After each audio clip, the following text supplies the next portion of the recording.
अस्सलाम वालेकुम। आज मेरी वीडियो का टॉपिक है कि जब भी चीट में आती है तो उसे किस टाइम क्रॉस करवाना चाहिए। डॉग्स जो है बेसिकली मोनो स्ट्रेस होते हैं, यानी कि जब वो हीट में आते हैं, जब उनका सीज़न आता है तो वो सिर्फ एक ही बार हीट में आते हैं। अगर उनको उस दौरानिए में क्रॉस या ब्रीड ना करवाया गया तो वो नेक्स्ट सीज़न में यानी कि 6 मंथ के बाद ही हीट में आएंगे, ना कि ये कि वो उनकी हीट मिस हुई, आपने क्रॉस नहीं करवाया तो 10 दिन के बाद दोबारा हीट में आ जाएंगे। ये चीज़ें गाय वगैरह में होती है कि वो हीट में आई, उन्हें क्रॉस नहीं करवाया तो 10-15 दिन बाद दोबारा हीट में आ जाती हैं। बिल्लियाँ भी ऐसे करती हैं, लेकिन डॉग्स में ये सीन नहीं होता। लिहाजा उन्हें टाइमली और सही तौर पे ब्रीड करवाना ज़रूरी होता है, ताकि अगर आप ब्रीड लेना चाहते हैं, पपीज़ लेना चाहते हैं और अगर आपने छोटी ब्रीड रखी हुई है जैसे कि शिज़ू वगैरह, पुंडल वगैरह, तो वो तकरीबन 6 से 9 माह की उम्र में मैच्योरिटी को पहुँच जाते हैं, सेक्सुअल मैच्योर हो जाते हैं और वो फर्स्ट हीट शो कर देते हैं। लेकिन रिकमेंड ये किया जाता है कि आप फर्स्ट हीट में उसे क्रॉस ना करवाएँ, प्रेग्नेंट ना करवाएँ।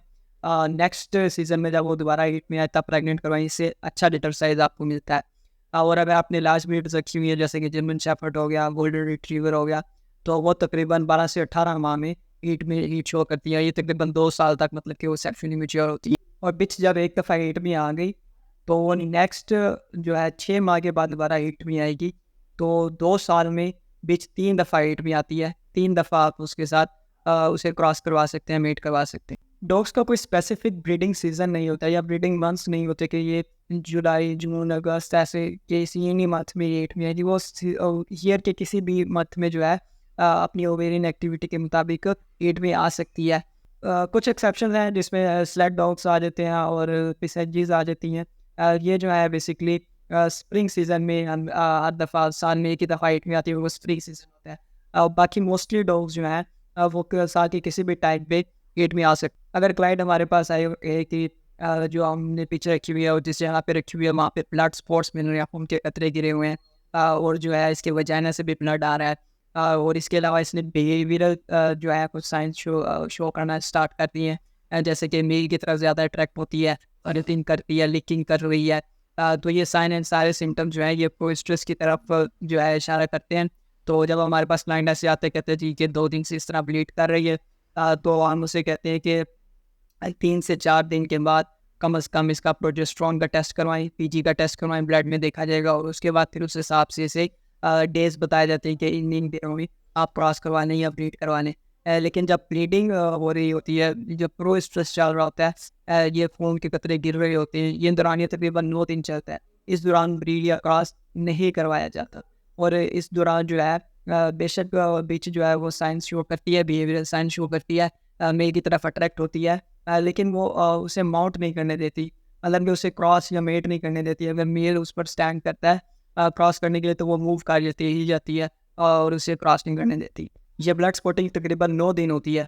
9 दिनों में शुरू में बिल्कुल ब्राइट रेड कलर का ब्लड होता है, फ्रेश होता है। अगर हम उसको माइक्रोस्कोप की स्लाइड बनाकर उसे देखें तो उन्हें जो है बिल्कुल न्यूक्लिएटेड रेड ब्लड सेल्स नजर आते हैं। तो ब्राइट रेड कलर होता है बिल्कुल स्टार्ट में जब प्रोस्टेस शुरू होता है, फिर आहिस्ता आहिस्ता हल्का सुर्ख, और ये फिर लास्ट डे जो 9 डे होता है प्रोस्टेस का, उसमें पिंकिश से कलर का शुरू हो जाता है। ये जब 9 दिन पूरे हो जाते हैं उसके बाद ईस्ट्रस स्टार्ट होता है। ईस्ट्रस में प्रॉपर हीट होती है और ये स्टैंडिंग हीट होती है। इसमें रिकमेंड किया जाता है कि बीच को क्रॉस करवाया जाए और ये मेल को मोट भी होने देती है।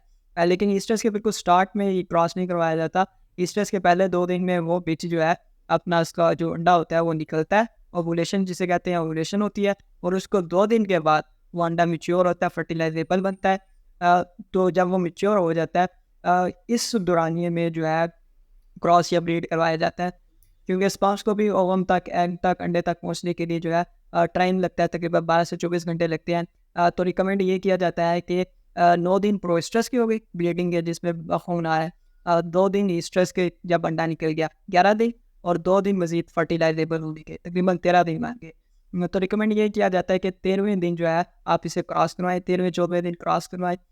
और लेकिन अगर हम प्रोजेस्टेरोन का टेस्ट कर लें, तकरीबन एक आप टेस्ट कर लें 6 डे पे, एक आप टेस्ट कर लें जो है 7th डे पे या 9th डे पर, तो आपको आइडिया हो जाता है कि प्रोजेस्टेरोन का लेवल क्या जा रहा है।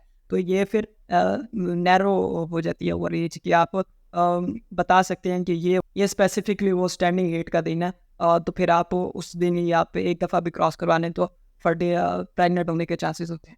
अगर कोई ऐसा क्लाइंट है जो कहता है कि मैं प्रोजेस्टेरोन टेस्ट वगैरह नहीं अफोर्ड कर सकता और ना ही मैं किसी बहुत सिग्मा जो है ब्रीडर से क्रॉस करवा रहा हूँ अपना बीच को, मैं तो बस अपना मेल रखा हूँ, उसी के साथ क्रॉस करवाना है, आप ऐसे ही बता दें रफली कि क्या होगा। तो हाँ, उसे कहते हैं अगर उसे प्रॉपर हिस्ट्री पता है कि ब्लीडिंग जो है ब्लड स्पॉटिंग किस डे से स्टार्ट हुई है, उस बेस पे हम रफली आइडिया करके उसे बता देते हैं कि आप उस डे 1 से आप काउंट कर लें।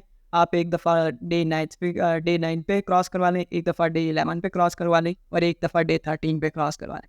इस प्रोटोकॉल को फॉलो करने से तकरीबन almost more than 70 to 75% chances हैं कि वो प्रेग्नेंट